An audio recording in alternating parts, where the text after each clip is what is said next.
And hey there, hi there, ho there, and a gracious good Saturday morning to you. Welcome back for another exciting edition of the Cardinal Couple Radio Hour podcast, where we bring to you the joy and excitement of UofL women's athletics. And man, we've got a full plate of that today. We've got a lot of exciting things to talk about that happened over the past week, and also some big events coming up next week.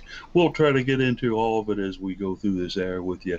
Certainly appreciate you being here, and we can get into a little bit of introductions now. Got a full house again today. I think this is 3 weeks running now, and we've had all 5 participants in here. So if you want a ticket, I'm afraid it's not available. The house is full, right? Daryl Faust on board with us. Daryl and I were talking a little bit about her next career as we're trying to make a grassroots movement to put her as the PA announcer for women's basketball games. Daryl, what do you think on that? Is that the route we were going? Because I was sitting here looking at NFCA job listings. Okay, well, certainly you know softball. I mean, you know where Grinstead Drive is. So that's 2 and 2. Yeah, right plus there. I hate the sound of my own voice. I imagine other people would probably hate it too. They'll just stop coming to games. Coach Walls will be like, all right, we got to get her out of here. There you go. Nothing but positive and optimistic thoughts out of Daryl this morning, I can tell already. I haven't had breakfast yet. Jared Anderson. I know. And see, back in the old days of radio, we could take care of that by making sure you have a couple donuts to get your sugar level up, right? True. I guess I'm going to have the pastry truck stop by your house over there at 10 o'clock. Or for Faust. Yep. Jared Anderson in the house with us again. Jared was a busy man with the camera. No doubt about that this week. Jared, we got some good shots in there. And how's all that working out for you down there, pal? Going pretty smooth and adjusting to the reassigned seating and figuring all that out and working from the corner. You see everybody's back of the jerseys a lot when you're at the corner, so sometimes a little more of a challenge. Just got to learn and adjust and adapt and get that practice in. Well, we got that for sure. We got a very happy camper, Jeff McAdams, who got to watch a little volleyball last night and some other things going on. Jeff, the spring is slowly rolling up on us, buddy. Yeah, I watched a little bit. I pulled up a little bit of the Arkansas-Kentucky match. It was not a particularly competitive match. Kentucky was clearly the better team. Wasn't a blowout either, though. They did sweep Arkansas, but not by a whole lot in each set. So, yeah, it's good to watch some good volleyball. Kentucky's a good team. They're not on our schedule this year, but always fun to watch them. I'm looking forward to ACC play starting again. Absolutely. So I guess my questions for you on Kentucky: how many 6'5" girls have they got on the squad this year? And is there anybody named Leah on the squad this year? I don't know if there's anybody else named Leah, but Leah Edmonds is no longer with them, thankfully. So she's gone on. She'll be one of the players playing in the AU volleyball in, I think they moved it to Dallas. That's coming up starting next month. So kind of a pro volleyball league. So that'll be interesting to see. Kind of some weird rules on that. Case Hoskins with us as well. Case had this morning's article at cardinalcouple.com. Make sure and read that. Case was up with the Sun, and he was writing about the Sun, the A-Sun Conference case, as we have a new squad joining the Bellarmine Knights in that Conference A. Yeah, I was not up with the Sun this morning. That's why today's article was a little bit rushed on my end. But yeah, EKU and Jacksonville State both saying adios to the Ohio Valley Conference to join the A-Sun, which continues to grow, it seems like. A little bit of concern about the Ohio Valley Conference, but it is what it is. I guess we could say the sun is rising. Maybe? Huh? Perhaps. Okay. We'll just leave that there. As for me, a busy week of covering UofL women's athletics. Obviously going down to the KFC Yum Center to watch some events down there, and also trying to keep up with scheduling as we're starting to see more and more of scheduling rolling for the spring, not only from the teams that played in the fall and are now playing again once again in the spring, but also some of the traditional spring sports too. So not only new schedules being announced, but the ongoing turmoil of current sports playing schedules being shuffled up. Although we haven't had a whole lot of that recently, knock on wood. It's just going to be busy times, and I'm not seeing a whole lot of potential matches where we're, in the spring. Sometimes Jared and I are 2 or 3 different venues on the same day and down there for stuff. I haven't seen a lot of that yet. It seems like they've got lacrosse playing on every day of the week once, and just kind of looking at their schedule, but certainly try to keep up on all that and get things going. It is the time of the show, though, where we turn it over to Case Hoskins with a scheduling and Twitter schedule that Case isn't quite where it'll be during the height of the spring, but still some stuff going on, right? Yeah, it's still getting kind of busy with swimming and tennis really getting into the swing of things. No pun intended there. But yeah, so today, swimming, the women started their matchup against Cincinnati earlier this morning at around 10. And the men will take on Cincinnati at 2. I guess they're kind of splitting those out. I don't know how big. Well, I mean, it's at Ralph Wright. It's not Cincinnati. So they're splitting those out, I assume, just to keep everybody more separated and isolated in the event of worst-case scenarios. Men's basketball versus Boston College, that game was postponed, obviously, and Louisville played Clemson instead earlier this week. Women's tennis taking on Miami of Ohio, hosting them at the Bass Rudd Center today at 3. And then men's tennis was scheduled to play Tennessee Tech in a doubleheader tomorrow, but that one was canceled. So I was laughing while you all were saying that there weren't that many schedule changes, and I was looking at 2 in the 2 days right there. Moving on to Monday, a busy day for both basketball teams. Men's basketball taking on Georgia Tech at 2 p.m., so a midday game on a Monday. Interesting. That one is at home and is on the ACC network. And then women's basketball in the big one should have been the 1 versus 2 matchup, but Alyssa Cunane sat out against Virginia Tech, and so NC State lost that game. That will be on ESPN at 7 p.m. in the Yum Center. I assume the capacity they'll announce it as a capacity crowd once again with like 2,500 people or whatever. It's always funny hearing them say that on TV. It's a capacity crowd here, and I'm like, yeah, about 1/6 the capacity. Yeah. Tuesday is an off day for everybody. Wednesday, men's tennis will host Bellarmine. So Division I matchup there at 3 p.m. in the Bass Rudd Center. Men's basketball heads up to Syracuse, New York to take on the Orange at 7 p.m. on the ACC network. Women's basketball heads to Chestnut Hill to take on Boston College at 8 p.m. on the ACC network on Thursday. I believe they already played once, right? Isn't that's a rematch game? I believe you're right there. That one will be fun, and another one that starts a little bit later. So if you're one of those people with kids, you can get the kids to bed and not have to worry about them bothering you while you watch the game. And if not, then you just have to plan to stay up a little bit later, which so it goes. Track heads to Blacksburg for the Virginia Tech-hosted Doc Hale Elite Meet starting on Friday and going through Saturday. And women's tennis heads to Wichita, Kansas to take on the Shockers of Wichita State in a matchup on Friday at 2. So that takes you in through next week. It's a decently busy schedule, but like Jeff and Paul mentioned, things will start to ramp up a little bit after that. Volleyball has a exhibition match against Dayton next week, and then softball will start the following weekend, and after that the calendar is cram-packed. So this segment might get a little bit longer in the next couple of weeks. As for Twitter, with swimming and all of those events going on that we don't give a lot of coverage to over at Cardinal Couple just because it's a little bit harder to keep up with them and there's so many results. You can follow along with all of the tweets from swimming and track and field and all of that on the right side of the site at cardinalcouple.com. I tweet is at best case scenario, BST case scenario. Paulie as at Cardinal Couple.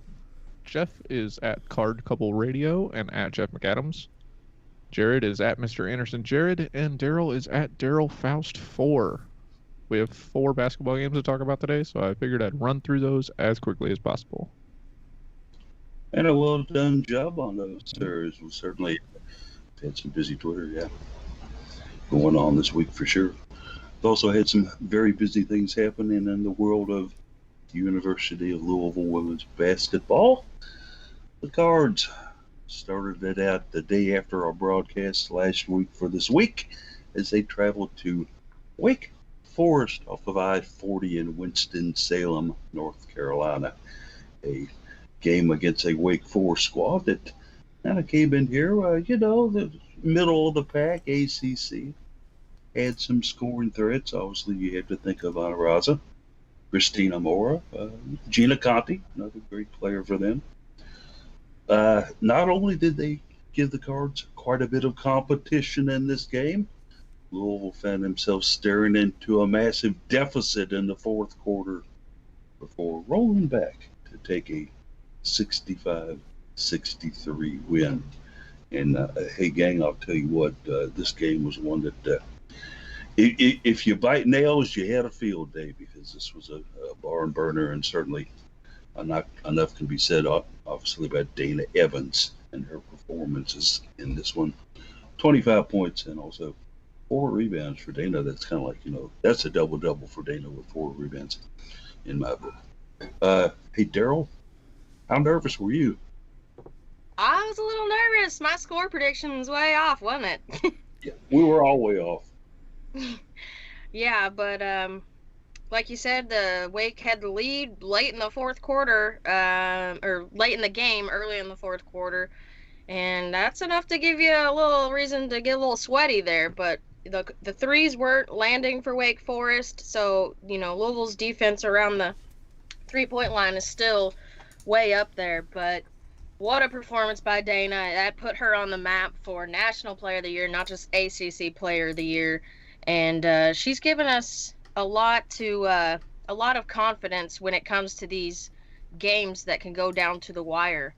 Coach Walls has talked about experience and trying to get these players ready for these types of games. And, this is one of those that it's going to come up in the potential postseason, and Dana was able to take over. And, I mean, is there anyone out there that you didn't think was going to get the ball besides Dana? Like maybe Haley Van Lith, but it was going to be Dana, and she made it happen, and it was so exciting when she put that ball in and got the foul. You could hear her over the audio, and she was perfect at the line too, had 7 opportunities. The Cards were perfect at the line on all night, 13 of them, so every single one of those points was needed. The free throw shooting, I think, was one of the bigger discrepancies that I noticed in this game. And fortunately, Jeff, this turned out well for the Cards, as Dana mentioned, 13 for 13. But Wake Forest was kind of like you and me stepping up to the stripe and trying them. They went to 12 for 24 and 50%, buddy. Yeah, that's actually the stat I was going to kind of point out, is that, with the comment that UofL's free throw defense, just really in general and including in this game, was pretty good. It's good to see that they've been putting so much effort into that free throw defense. What does that look like? Are they all in there sighing loudly or something? Yeah, I think it's like just beaming mental waves of miss. It's shifting positions at the last second. Waving my arms around trying to get them to miss. So does that count? Yeah, I'm here on the couch holding up my picture, my poster of my dog up and down. To try to just stick It's right. all physics. Everybody just has to blow at the same the length there at the same angle. Get the ball off just a little bit. That's how you do it. I think case telepathy has a lot to do with it too. If they all channel negative thoughts toward the free throw shooter, that could probably do it as well, right? Maybe not. I don't know. Also, 3-point shooting, as we determined here, Jared, wasn't one of the things that Wake Forest wrote home about, as they went a less than stellar 1 from 11 from the 3-point range, and it was a sub who hit that. The starters were 0 for 10 for Wake Forest. But, Jared, Ivana Ross has been one of the better players in the ACC for the last couple of years, and she had a good game against the Cards, didn't she? Yeah, well, when you face the number one team in the country, you step up to the plate and it's your time to shine. And she was more than prepared for it, and she's seen the faced UofL a few times over her years, so it was nothing super new. She knew Dana Evans' play style real well, and she's seen Liz and E. The only players that she really didn't have much experience with would have been Haley and O. So she looked comfortable out there and really had us on our toes because she was a big reason why Wake Forest had the lead so late in the fourth quarter.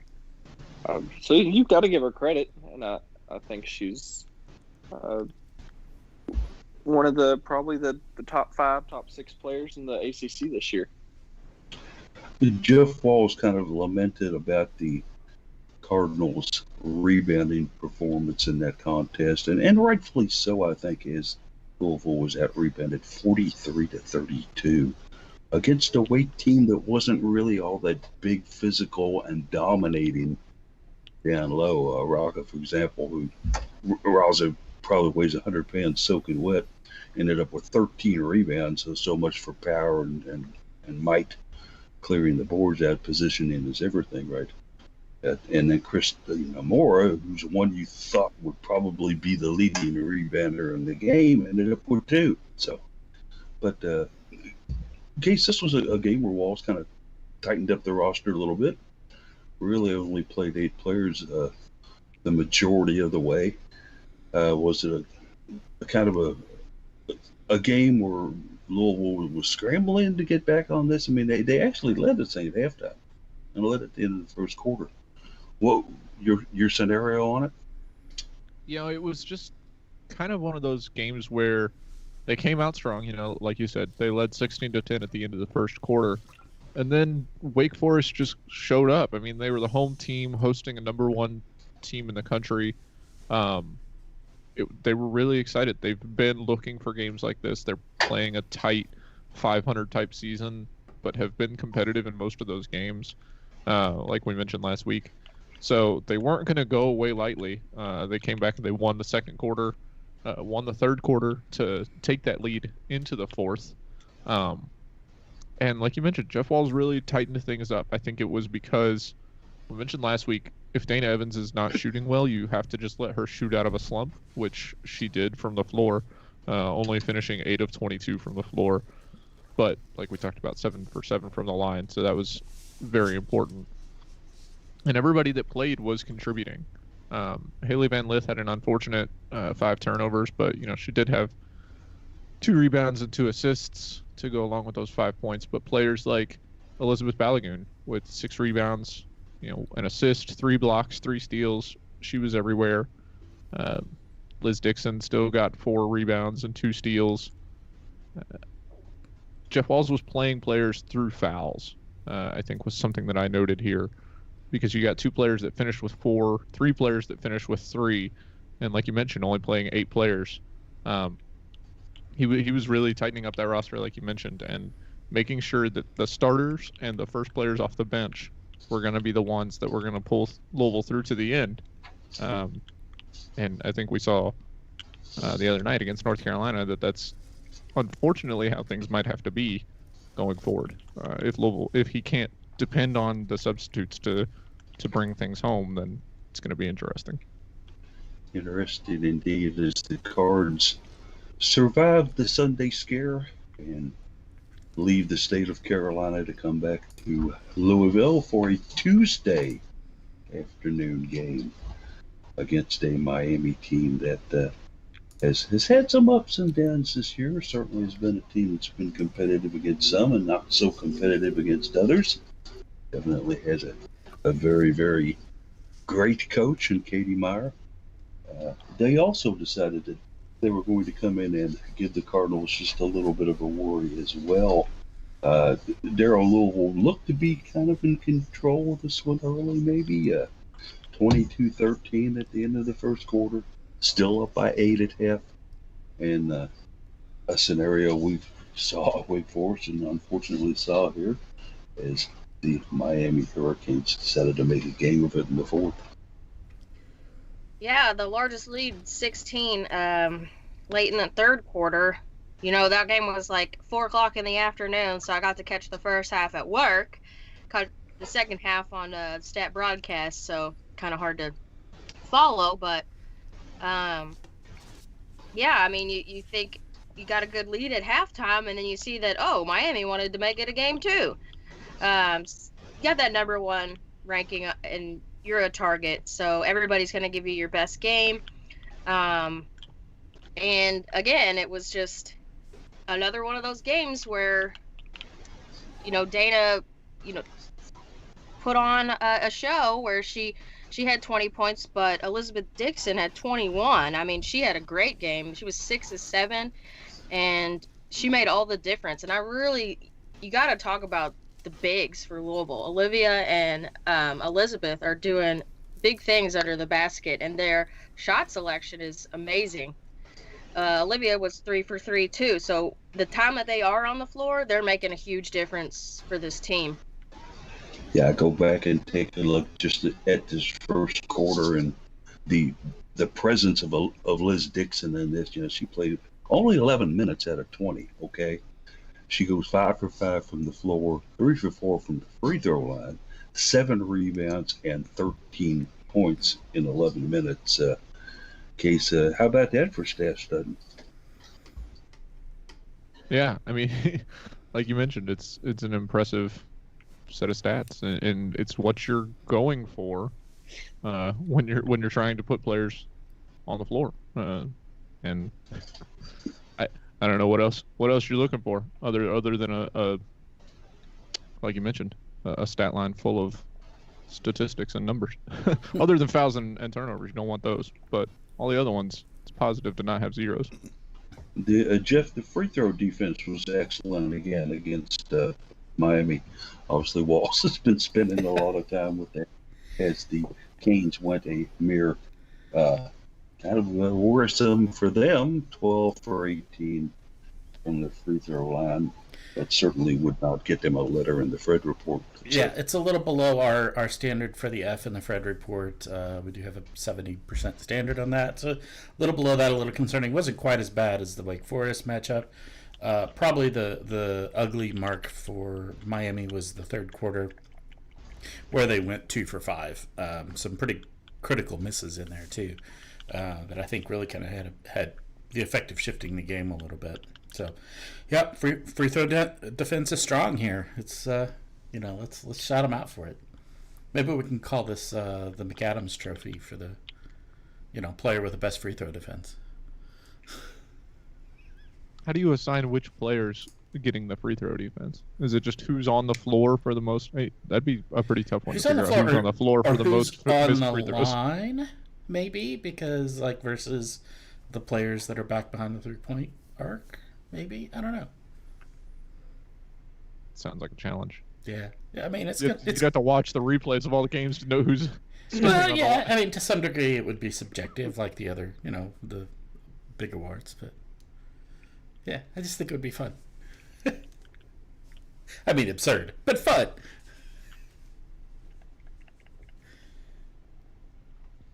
We lost Paul. We did. He's on mute. Okay, guys. Yeah, I'm sorry about that. I'm back now. Just like staring at the Skype call, like, Does he know? Does he not know? Is he talking? Did he walk away? Sometimes when a sneeze comes up, you've got to do what you got to do. Okay? My choice is to hit the mute button because I don't want to share it with everybody else. We appreciate it. Yeah. No, I won't complain about that. It'll be like the old Barney, Fife symbols in the courthouse. Anyway, 33s in this one. And on the other end, Miami wasn't embarrassed about putting them up either. They put up 48 threes in the game, Jared. It's been a long time since we've seen that many number of threes rain down on the KFCM Center, right?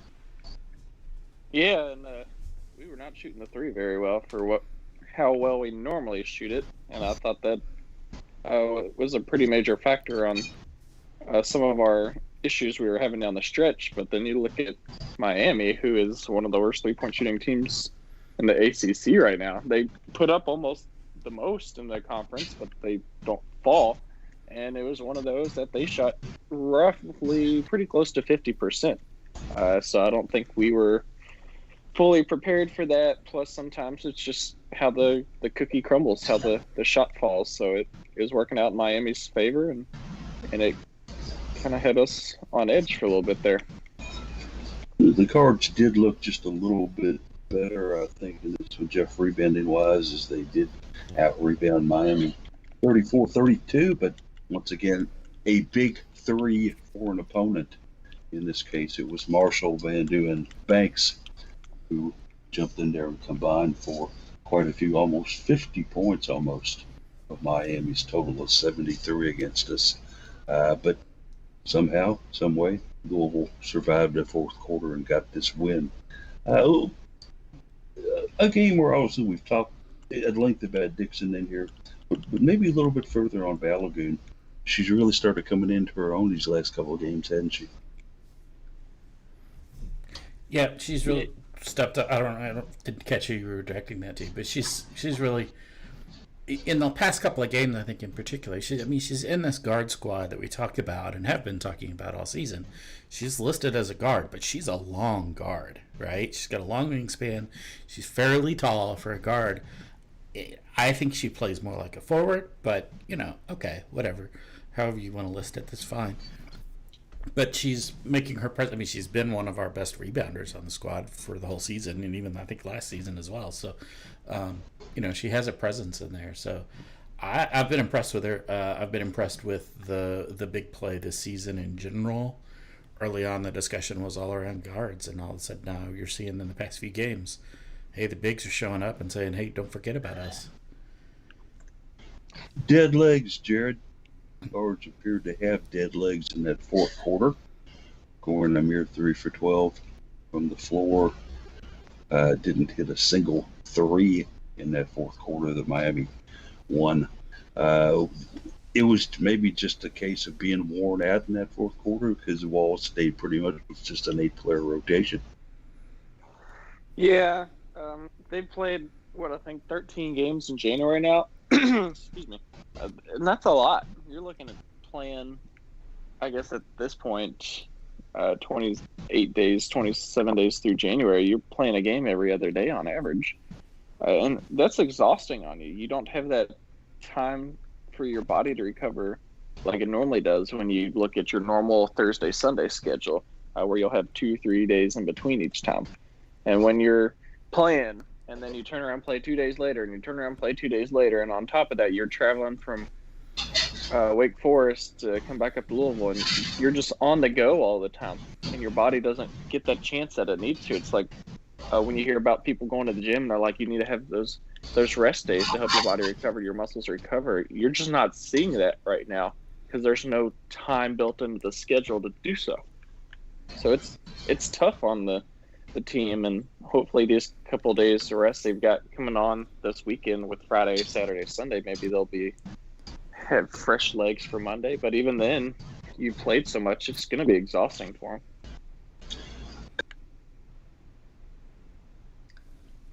them. Uh-oh, he hit the mute again.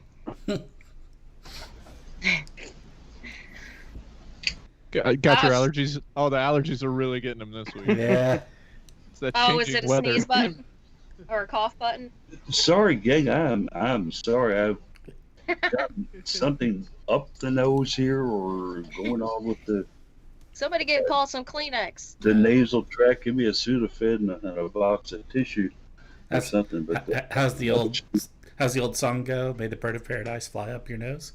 Right. that would might help for the rest of this That's right. podcast. Yeah. Maybe a couple of the Rhino rockets that people put up there. Something like that. So thanks for covering for me there and that this week. Yeah. We move on to after a Thursday win, where we get out of there, we come back again on a Thursday night game where North Carolina comes to town. And I think the big one that we all wondered about this one is, how is Janelle Bailey going to fare against our twin towers in the middle? Sorry, Kentucky, I wanted to borrow that term. One person we didn't count on, Jared Doe, was a girl named Petra. She came in and basically lit it up against Louisville, and what was comfortable at halftime turned into maybe a little bit of a nervous scenario in the second half, especially the fourth quarter, right? Yeah, she came out and did almost all of her damage just in the second half alone. And maybe that's some of the experience as a graduate transfer that she saw our style of play in the first half, and she knew what adjustments she had to make in order to be successful in the second half. Because she was up there, 26 points? I think that was tied her career high or got really close. And we built that comfortable lead, 28 points, maybe even 30 at one point. So maybe at that point we're starting to sit back and relax. And I know Walls said he would take a lot of the blame himself with some of the players he put out there. And maybe those players just couldn't guard the picture like you would see with maybe like Balagoon or Liz Dixon or O or somebody. But, you know, they put up a good fight, and even when they were down big, they did not give up, and they came roaring back against us. So you got to give North Carolina credit for that. Daryl, the story of two games. The first 28 Gosh, minutes. you're not joking. Yeah. First 28 minutes, Louisville wins 67-35. The final 12 minutes was won by North Carolina 33-12. Was it totally Walls' fault here? I've got to kind of banty that about with you all a little bit here. Walls wasn't out there taking shots. Walls was making decisions on who to play, obviously. But your thoughts on that? I mean, Walls didn't really go all that much deeper than he's been going into the lineup. And when you take a look at those that don't see a lot of time, Alana Smith only saw 3 minutes. Marissa Russell in there for just a minute. Kono, only 6 minutes for her. Was it totally Walls' fault here? I got to wonder about that. No. Hey, I wish Coach Walls is out there taking shots. I've seen him nail three. Wow. I mean, the first half was amazing. Like, everything was going the Cards' way. You know, those bricks they had been chunking up earlier in the week were finally falling.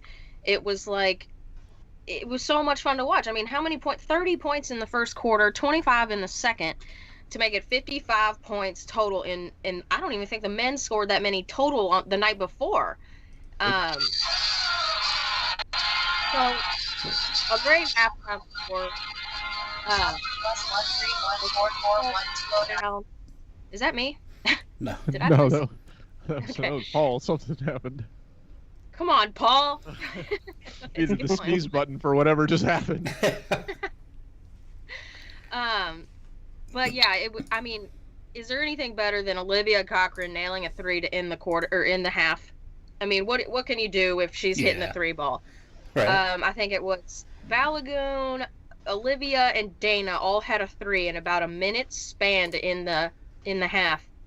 And if you're North Carolina, you're absolutely deflated with that. This is not the way I thought this game would go at all. I thought it would be a lot more interesting when we're looking at the halftime score. It did finally get interesting in the second half when they were able to go on like a 17-0 run. You're sitting there scratching your head like, what's going on here? And Coach Walls said, it was his decision to throw some players in there, and I think I can blame him a little bit because it seemed like the defensive end wasn't there for Louisville, and that just I think it can be blamed on who he had in at that time, because Janelle Bailey was, she was in foul trouble early on, so she didn't spend that much time on the floor. And then you have their player come off the bench who's just having her way. She was 10 of 17. And, I'm not very confident in Norika's defensive skills just yet. But I was glad to see her get some more minutes. She had 7 minutes. And, she had a shot go down too. So, and a rebound. And she was able to get some quality minutes. But I think I'll take Coach Wells' word for it when he says it was his fault, because he's gonna take credit for the first half too. That's true. Yeah, he did take credit for that first half, no problem with it. And you were talking about Patriot a little bit. I actually talked with Nick Kern a little bit before the game, who does the radio play-by-play for these, and I always like to tease him about and get into his head a little bit about difficult names to pronounce during the broadcast for the other team. And so I said, okay, first of all, let's go over Petra's last name. He goes, that's simple. Holosinka. Holoshinska. Okay, the commentators were hilarious with her last name. I don't think you all got to hear it, but I think it was Debbie that kept saying, "Holy Shinka." Yeah. Holy Shinska. Yeah. Yeah. It's That's it is. There is those diacriticals on there. She's Czech, is Czech language, and the diacriticals on there are make it a little different sound, but it's not that hard of a name to say. If you know how to say it, it's not that hard to say it. No. You break it down phonetically. Yeah. It's fine. The one that I was teasing him about is, okay, number 21, Malu. How do you do that last name, buddy? It's Tshitenge. Yeah. I said, if I was you, I'd just make it short and call her T-shit. But yeah. Sure, that would go over well. Thankfully, and unfortunately, she only saw 18 minutes and only had 2 points, so he didn't have to worry about her too much. We're a podcast now. We don't have to worry about the FCC. That's right. Yeah, that's right. It was kind of a loose, a loose rule when we were in radio as well. I did call out Google on Holoshinska, and when you search for Holoshinska and you actually use all the diacriticals, when you search for it, you get an info card that has her name without any of the diacriticals, just using US ASCII. They just cheated. Yeah, I'm like, come on, Google, be better than this.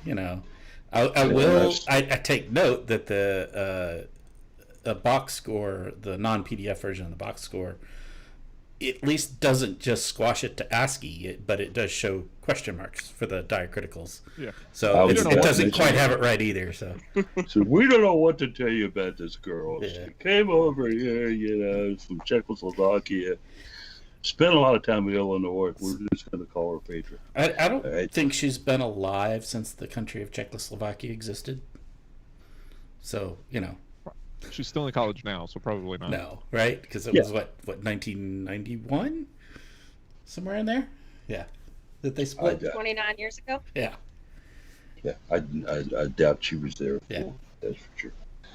But a game worth cards, I didn't think we were going to lose, but I was certainly getting a little impatient watching North Carolina chipping away at this thing in the fourth quarter and getting more and more fired up as it was. Jared, you were down on the floor. I thought Janelle Bailey was going to wear out the table next to her, where she was sitting in the fourth quarter pounding on it like she was trying to, audition for Metallica or something on the drums. She was going nuts on that thing. But, Case, what do you take out of this thing, buddy? I mean, it's a win, and it's a win by more than we've been winning by lately. It was a 9-point win 11-point win for the Cards. I'm sorry, but 16-0. But that fourth quarter had me nervous, pal. Yeah, I have a hard time placing blame on Jeff Walz, and he can take the blame if he wants for who he puts out there. But at the same time, we saw a game earlier this year where Louisville played DePaul, who is a better team than North Carolina. Got out to a huge lead, and then he played all the subs. Romani Parker got 10 minutes. Nia Green was still on the team. She got 16 minutes. Casa played 19. Kono played 16. Marissa Russell played 13. Louisville didn't all of a sudden forget how to play basketball then. They still continue to run rampant on DePaul, and that was in a neutral site game away from home. This was a home game in front of your crowd. You're beating the tar out of a conference opponent, and you just stop doing that for seemingly no reason other than a sub started hitting threes. DePaul had a player come off the bench in that game and score 25 as well. It's not like they'd never seen it before, so I don't know what got in their brains that made them do what they did against this North Carolina team.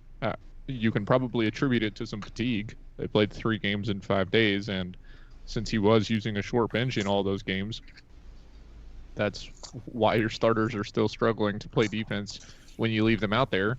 I think not having such a short leash on players like Alana and Kono and Casa would have allowed them to get their legs under them, and they might have played better defense since they were a bit fresher than the starters. But it is what it is. Louisville got very lucky that when they went up to only 8 and North Carolina still had the ball, that they drew an offensive foul and then could make a 3 on the very next possession. Otherwise, if Holoshenko had made another 3 and it had been cut to 5 with a minute left, I think things would have gotten even more dicey than they already were. So they're lucky to get away with what they did. Credit to North Carolina, like we said, for not giving up when they were down 32 with 12 minutes left in the game. But it was a bit disappointing. I hope that they got their rest in yesterday, because Monday's coming up fast, and NC State's coming off a loss where they didn't have their best player, and presumably she'll be back. So Cards are going to have to be ready. You got to wonder if Big Smiley will be back for Monday night for sure. And if I look at this game, and just to sum it up before we move on, the one stat I'm going to bring out to you guys, and the one that makes the most sense to me in this one, is that in that pivotal fourth quarter, UNC shot 9 for 17. That was their best shooting percentage in any quarter. The Cards were 3 for 13 for 23%. Their worst quarter for shooting by far in the contest. So the old adage that we heard as kids in elementary school, you got to put the ball in the basket if you want to score, held true in this one. And Louisville survives. They get out of it. They're a winner. They move on. But finally got a North Carolina game under their belt. Right. Yeah, and I think the odds were 8 to 5 that they wouldn't show. I was nervous about starting my article before the game started. I actually took a picture from way up where I sit up there in the media access area, proving there was blue on the court about 15 minutes before the game. Yeah. So you could point out these little blue specks out there. Yeah, the on again, off again scheduling of North Carolina this year. Yeah, it's just show up optional, like tie optional. No, we'll show up. Maybe it depends. Janelle is obviously feeling pretty good because she auditioned successfully to replace Lars, I think, in Metallica. Okay. One more thing on this. Dana posted on Instagram after that she had a scratch on the lid of her eye, and her eye is actually bruised. So she said she's had 5 games this season where she's lost a contact or an eyelash or come up with some sort of injury. So just want to point out, like, she plays tough. Even behind those lashes, she's playing tough. I think she's got to dress the eyes down. That's part of the problem. She's got the eyelashes that are so attractive and so beautiful, but they draw animosity from other teams. So Dana, just scrap it for the rest of the year and your eyes will be fine. Okay? Got that one solved. Eyelash envy. It's the eyelash dilemma. You know? I'm going to look good and get punched in the eye. What? Here we go with a game coming up here. And let's talk a little bit about the pregame to the NC State game on Monday, as we're going to have a Louisville women's basketball pregame TV show for streaming on Monday, where they devote an hour and a half to the men for each and every game. The women are going to get an extra half an hour normally. They get about 20 minutes this time from 6:30 to 7 o'clock, streamed live. Various areas like Twitter at UofL, WBB, Facebook and YouTube.com. Jasmine Jones is going to team up with Allison Cook to bring you a half an hour of Cardinal women's basketball news. This is pretty cool, Jeff. I like this idea. They're going to talk a little bit with the public address announcer, Doug Wilhelm. And I have a little hype video on there. Mm-hmm. And I'll also do some other stuff with the things going on there. Good move by the Cards, eh? Yeah, I think it's really great. When they first announced it, they've been mentioning heavily that it's going to be streamed on Twitter and Facebook, and I was going to see if we could carry it on our YouTube, but it appears they are using their YouTube set up for it as well, so it'll be available there. So probably won't happen for us, but absolutely, I think it's a great idea. I think it's to bring some extra attention to the women's game is a good thing. Allison Cook is a good host for things like that, I think. Jazz Jones, obviously, no shortage of personality there.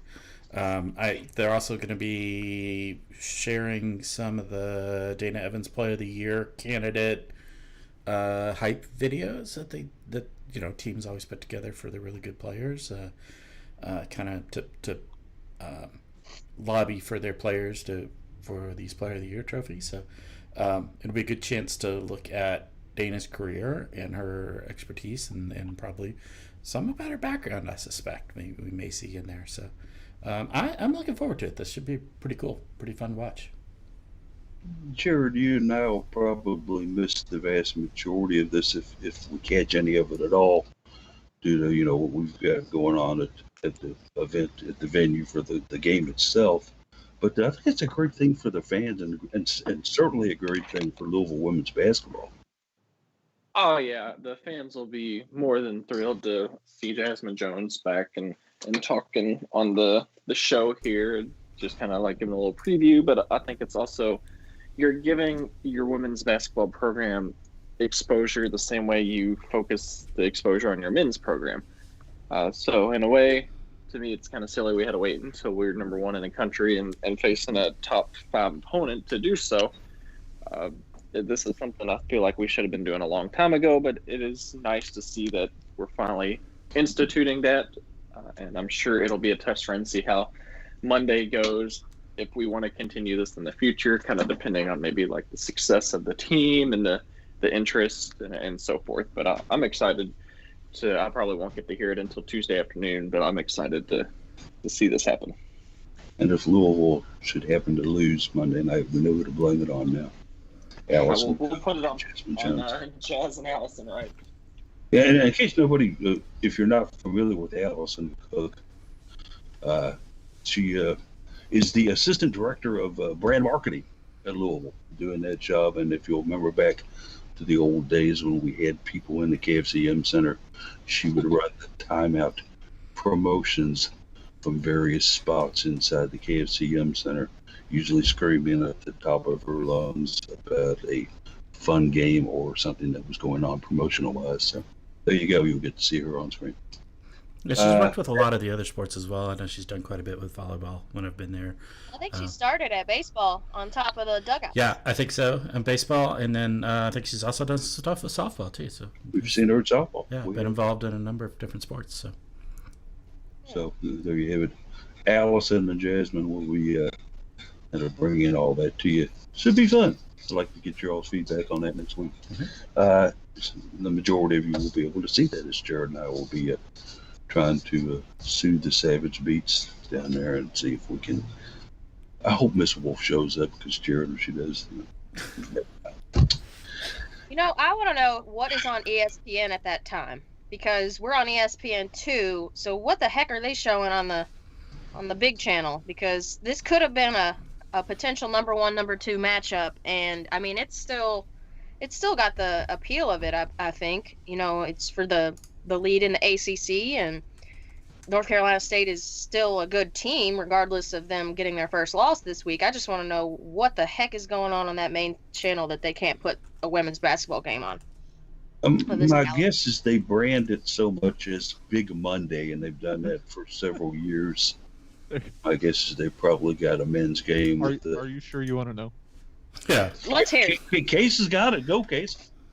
Duke Blue Devils 6-5, 4-3 in conference versus Shut Miami up. Hurricanes 6-9, 2-8 in conference. Ooh, yeah. Oh my gosh. Battle of the mid ranks. That's the one insulting. That's the one everybody's looking for. Yeah. 7 p.m. Wow. ESPN. The many faces of Coach K during the live game. Versus what will almost certainly be number 1 versus number 2 in women. Wow. Jeez. All right, we beat around the bush a little bit on it here. Let's talk about these NC State Wolfpack coming in here with 1 loss on their record now, in the kind of interesting situation of having to play Virginia Tech back-to-back without, of course, Alyssa Cunane. Big Smile, as Deb Antonelli likes to call her. They barely beat them the first time they bet them. The second time, it was a game that went to OT, and Virginia Tech, Kenny Brooks and his squad take the win. Jared and I were basically at the KFC Center when all this was going on, and I was trying to follow it on Twitter. But Jeff, you were watching this kind of unfold. Maybe you and Case and Daryl can kind of take it from there. Virginia Tech with their biggest win by far of the season. It was. It was impressive. I don't even know what to say about it. I remember watching it, but nothing really. I don't have much that stands out to me on it, but it was definitely a fun game to watch. NC State was lucky to take it to overtime. Yeah. Yeah. I mean, they had to make a buzzer-beating 3 to make it to get it to overtime. So, credit to Virginia Tech. Obviously, without Cunane, NC State is a bit hobbled, but still would have expected them to win this game. And credit to Virginia Tech for taking advantage of it. We know, Daryl. I think Virginia Tech could have beat them on Sunday. Maybe. I think it should have been 2 wins for NC State, or for Virginia Tech against NC State. Elizabeth Kitley had 30 points on Sunday and 13 rebounds, and they didn't get the win. I mean, so did Asia Shepherd had 24. So, I mean, it was only a 2-point win for NC State, but I think they should have had 2 losses this week. We well know how good Virginia Tech is. They played us so close, obviously, earlier in the season as well, down there in Blacksburg. So let's get into it. What's NC State got to do to beat the Cards? How do the Cards beat NC State? Let's go ahead and start with you, Daryl. You're on a roll. Go. Well, they have to have Cunane out there. That's for sure. I don't know the timeline on her return. Does anybody? I know she wants to come back for Monday. Does anybody know the day she was announced in the code? She was. I think it's actually going to be Friday is when she was cleared to return, and then from there forth, it was more at the discretion of Cunane and NC State on what they were going to do, because she was not going to be clear in time for Virginia Tech. It was a close one, but just. And it was by like not even a day or something, I guess, from when she had gotten her test result. Right. So I'm hoping she has a little bit of. I mean, I'm not hoping she's winded and is feeling after effects of COVID like other people. You know what I mean? That's a horrible thing to say. But I do expect she'll have a little bit of tired legs or less endurance just from coming back from that. And hopefully our big's able to overcome her. I'm telling you, Olivia and Elizabeth Dixon are impressing me, I think, the most on the floor right now. Just their shot selection and their ability to get over the defense has really impressed me these last couple weeks. And I think, Jared, that is the main sideline here of this one is how will the 2 Cardinal bigs do against Big Smiley here. The bigs versus big. Alyssa Cunane. And I don't expect to see her go 40 minutes, do you? No, but if I'm any other team right now and I'm game planning against the Cards, I'm attacking the paint early on. I'm getting the Louisville bigs in foul trouble. Because once you get past Elizabeth Dixon and Olivia Cochran, you don't have another true, well-experienced post player on UofL's roster. So if you can get them in foul trouble early, it really opens up what you can do later on in the game, especially the third and fourth quarters. Don't forget, though, that this NC State team is a team that went to South Carolina earlier this year and pulled off the upset. I'm just kind of going through looking at their box score. Cunane didn't do much that game. Of her 14 points, she was 8 of 8 from the free throw line. She shot 3 for 13 from the field, so she didn't, other than drawing the fouls and making her free throw, she was not very effective. She was not a particularly high-scoring game either. Yeah, that was a very low-scoring game. Yeah, she looks like third, fourth on the team in rebounds. So she wasn't their big go-to player here. And Jeff, we've cut down Cunane in the past too. We've shut her down in the past. Yeah, it's always a question when a team has a dominant player like that. Do you shut them down, or do you let theirs and just shut everything else? Let them get theirs and shut everything else down. I think Cunane. I think we can shut her down, like Jared was talking about with Liz Dixon and Olivia Cochran. Cochran is a true freshman. She still has an occasional tendency to make some poor choices on some things, and I think Cunane could potentially use that to help push her into a little bit of foul trouble.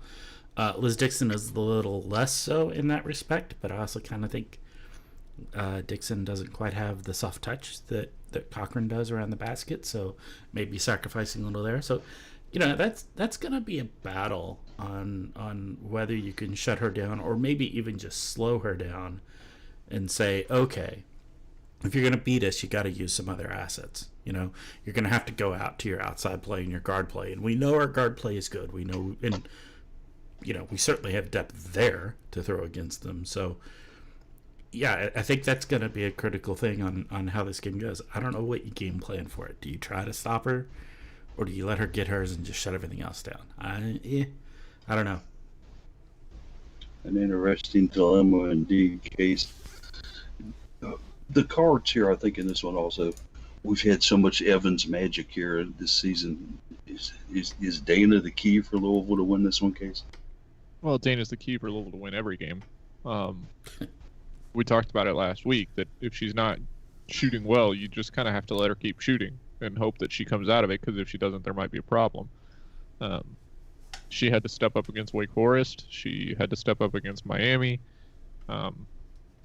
She had to play her 100th minute of the week against North Carolina because they couldn't get it done down the stretch. Yeah, you're gonna have to depend on Dana, but she can't be the only one in this game. NC State was unlucky to shoot 5 of 19 from 3 in that loss to Virginia Tech. They shoot 38% on the year, so Louisville has good 3-point defense, but they're going to have to keep it up, especially if they are trying to shut down Cunane. I think obviously Jeff Walz has to almost make 2 game plans, the one where she plays, the one where she doesn't play. Maybe even 3 game plans, the one where she's not effective but is still on the floor, because if she's not effective because she's coming off of this long break and you've created a game plan that commits to defending her, then you're kind of stuck and you kind of have to sort around that. So it's going to be really interesting. You're definitely going to have to see the mad scientist go to work over the weekend to see what he's going to put in place for Monday night. I have the utmost confidence in him to come up with the right plan of attack. It's a home game. He's a better coach than Wes Moore.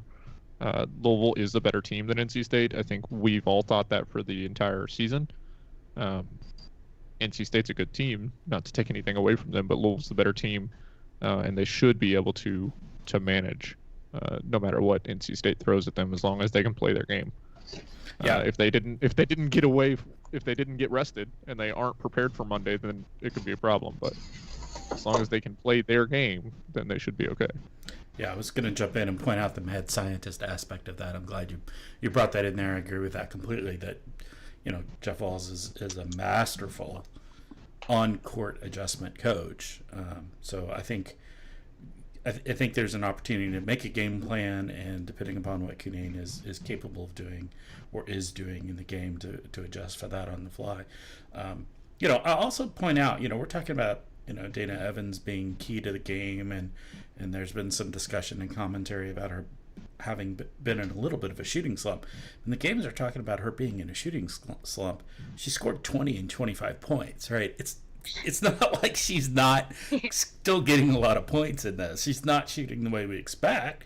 She could have probably should be shooting her normal clip. She would have been probably up in the 30s, I think. But yeah, let's not short sell her on shooting slumps here. But I agree that she does a lot of things beyond just shooting. So I do still agree with the idea that she's key to the game. So and then going from the very intelligent to the totally ridiculous, I think that we see Jasmine Jones make a return. She leaves her pregame show, throws on a jersey, and we see 23 shine one more time. KFCM Center. Okay. We wish, Paul. Yes, we all do wish that. And Bianca Dunham coming back bad. Nice. Oh man, it's a reunion.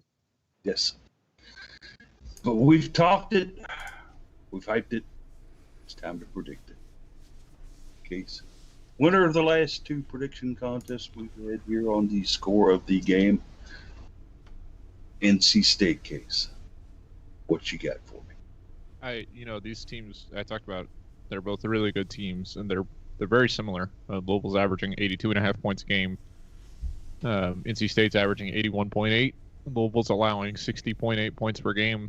NC State's allowing 63.1. So I'm going to throw all that out the window, and it's going to be 140 to 120. No, I'm just kidding. Oh, that's what you said, first account. With Louisville's... I'm going to write that down at the top of your name here. Yeah, write it down. Yes. Every prediction we make, Louisville just comes out and it's completely weird. We all try to predict what we thought was the right thing for that Wake game, and then they won by 2 in a low 60s game. So, who knows? It's tough to say without knowing Cunane's status, but I think Louisville's gonna get the win. They're dancing with this. Shouldn't use the word dancing. They're flirting with danger over this last week. This undefeated season has looked a bit more vulnerable than it did previously. But I do think that they're going to be up. They're going to be ready for this game. I think it will be close. Obviously, NC State's going to be very hungry. So I'm going to say Louisville wins it 81-75. 81-75 from Case. Jeff, you kind of gave him a run last week. I'll go to you next on this one. At 81-75 at a Case. Yeah. What say you about this one? Yeah, good analysis there. I'm largely in agreement. I'm gonna call it an 84-79 because I think this is gonna be a great game between two pretty evenly matched teams. I think Louisville comes out on the top of this, but I think it's gonna be a nail biter. Very good, sir. 84-79 from you, Jared. These guys are going pretty high score on this one. What do you think about it? Go on and get the little the boo button going, because I'm actually going to go against the Cards on this one. How could you? I knew that was coming from Daryl. No, I mean, we've brief moments here and there, we've looked like the number one team in the country, but over the majority of these last 4 games, we look like we're barely a top 25 team at best for a lot of it. We're just making a lot of, and it's past the exhaustion here, we're making a lot of mental mistakes and stupid mistakes, and we're taking poor shots. You go back to the North Carolina game down the stretch, we were taking off-balance jumpers, and we were doing stuff that we've never done before. And I don't know if it's just hard-headedness or panic is setting in. But we haven't played great, and NC State is coming off a loss. And you know that they were hoping to come into Monday night for a 1-2 matchup. Great teams don't lose back-to-back games, and NC State's a great team. So they're going to find a way to be prepared for this game. And I'm also banking on Elisa Cunane coming back and having an impact in this game. It's going to be close, but we don't look ready to be the number one team, and I think we're going to lose, and we're going to get humbled and learn some lessons, and I think Walls and company are going to use this as a learning opportunity to move on and get ready for a late season. But I really do think NC State's going to pull this one off. A little more low scoring, as we've seen recently. I think NC State's going to win 75-70 on this one.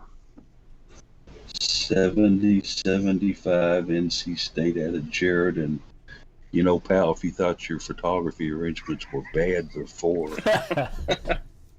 let's hope that the powers that be down at UofL aren't listening to this, because you could be shooting up there from where Daryl used to hit the button. I'm just hoping next Saturday we come on air, you can just be like, what the hell were you thinking? And then we can talk about how wrong I was. So we'll certainly see. I'm hoping yeah.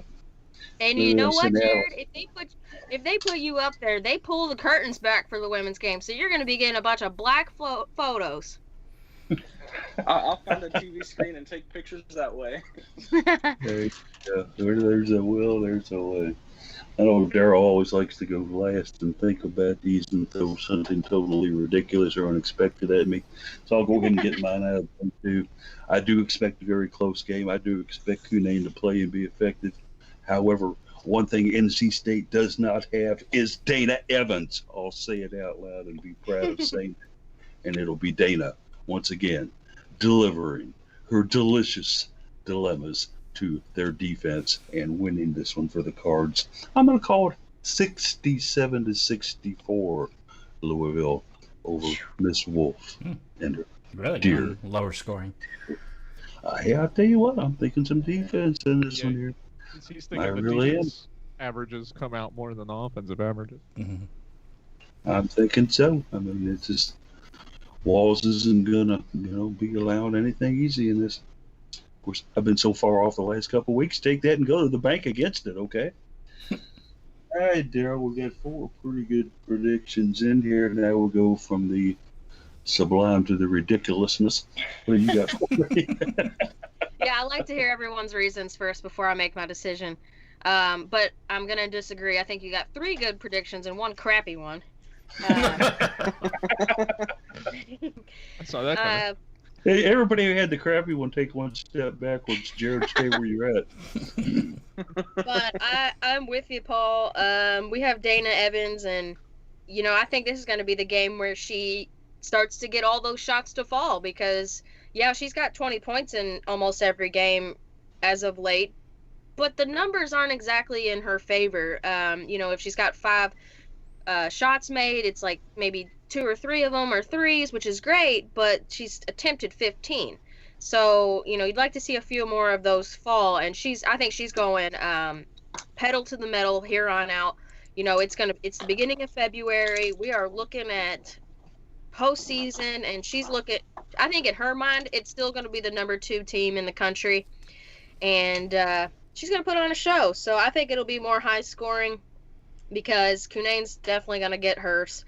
I think she does end up playing. So I will shake things up a little bit with my score prediction because I want to say 91-66, but I'll say 87-77 Cards. 87-77 out of Daryl as she throws at us the highest Cardinal score and second highest NC State score. So there we have them. 5 predictions in the book, so we'll see how it turns out. We want to just kind of remind everybody before we get into the final thoughts that if you want to catch up on scheduling for field hockey, softball, and lacrosse, go to Cardinal Couple website. Go to the right-hand side of the site. You got to view it as a web version usually to see that, and you can go through those updated schedules for those 3 sports and many more. We've got Louisville in there, basketball, and some other great ones as well for you to look at. So certainly do those and check them out as we get down. All right, as we roll into final thoughts, God, I always start with Case, it seems like. So let's go ahead and start with Daryl this week. Daryl, final thoughts for me. I'm just thinking about Dana still. I think she gets to the free throw line more in this game Monday night because I feel like the last couple of games she's not been getting the calls she deserves when she gets to the basket. And we haven't seen her at the free throw line much. So let's give her 10 attempts at the free throw line on Monday, and we're going to have an National Player of the Year performance. There you go. Positive optimist. Jared, what you got for me this week? Final thoughts? I'm just really ready for spring sports to start. I know they're all coming up real quick, and when February starts, it's like we hit the ground running.